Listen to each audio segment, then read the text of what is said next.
मु दिव्यांग नुहे मु सक्षम निजे कथारे परिप्रकाश करि पारुनथिले मध्य कार्य क्षेत्र में निजर सक्षमता को बेस प्रमाण करि परिछंती से।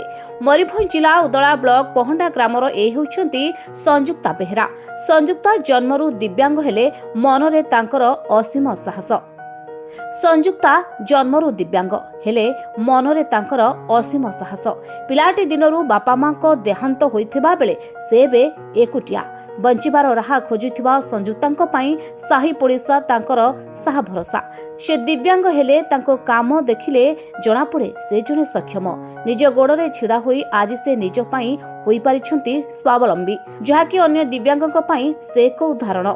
संजुक्ता 100% दिव्यांग, तथापि से निजको दिव्यांग मने न करी निज पेट पाटणा पाई आज से स्वावलंबी हो पारिछि। विभिन्न माटीर मूर्ति मुखा तत्सहित दीप घोड़ा हाथी यही सब बन मेला महोत्सव को निजे बिकिवा सहित जोटा कि तार पेट पाटणा पाई से बेपार करुच्ची। कौन सी क्या शिक्षा नहीं ना। छोट बेलू बापा माँ मरी जाती, भाई मैंने सब पेट पाटणा बाहर जा कम कर एकुटिया सी बेसहारा साई पड़सा बापा माँ कर चलुची। तेणु आपण माध्यम आमर इलेक्ट्रोनिक्स मीडिया माध्यम अनुरोध करूँ ता प्रति सरकार सहानुभूति आसिले से निश्चित भाव में आउ दीपाद आगू को जीव एवं चलिया सक्षम हो पार। संजुक्ता बेहेरा, ग्राम पहंडा, राढ़ जीपी, उदला ब्लॉक। मनरे दृढ़ इच्छा शक्ति संजुक्तांकु दिव्यांगरू सक्षम हेबारे देइछि नुआ परिचय। भल भाबरे देखंतु माटीरे हाथी घोड़ा सह भिन्न भिन्न प्रकार मूर्ति तथा दीप तैयारी करिपारे से पारंगम।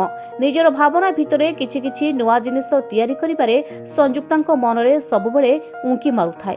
माटीरे विभिन्न प्रकार मूर्ति कंढेई एवं दीप तैयारी करी ताकू बिक्री करी निज पेट चाखंडे पई करिथांती संघर्ष। एहिपरि कि सिलाई मेसिन रे सिलाई करूछंती से। सबुठु बड़ कथा होछि काहारी पाखरु तालीम न नै आज एसबु काम करे निजे होई परिछंती स्वावलंबी। छुआ तो पाटी फुटुनी कान को सुगुनी बापा माँ छोट मुझे चल जाए बापा ना भाई मैंने बाहर अच्छा बुद्धि खटे कि माटी जिनस तैयारी करुँ हाट बजार दौचु गाँ साई पड़सा जी भी नौ बिक्री करुँ से जहाँ चलुचु आ भत्ता से विशेष पाऊनी 1000 टंका आ तो भत्ता कहीं अप्लाई करथिला होनी आज मते पाई कहीं तो आज मते मिलूनी कहीं सरकार तो कहीं दौना आ चलवा नहीं कष्ट होचु एरको साई पड़सा धरिकी चलुचु आ किसी कर तार बुद्धि खटिकी जहाँ पारुचु जाड़ छुआ करको बुद्धि सरकार को निवेदन कर जाड़ छुआ को भत्ता 3.5 मिलू आउ तो तार जहाँ देवे सरकारी दीदी तार चलिया व्यवस्था करेंगे उन्नति होता। बापा मां को हराई आज असहाय सेना होई पड़िछंती हेले मन तांकर सबुबेले चलचंचल। संजुक्तांकर ए सब काम आखि आखिरे देखिले विश्वास करि हेबनी।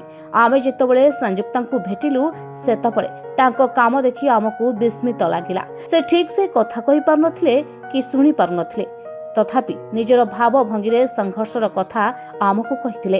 तेबे संजुक्तांक पई सरकारी योजना अपहंच होई रहि जाइछि।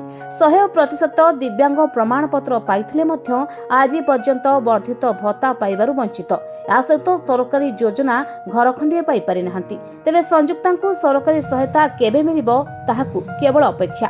तेबे एकाकी जीवन बिताउथिबा ए दिव्यांग संजुक्तांक भविष्यत पई सरकार किछि सहयोगर हात बढ़ेबा पई ग्रामवासी निवेदन करिसेंती। उदल अक्षय कुमार करंक रिपोर्ट संचार लाइव।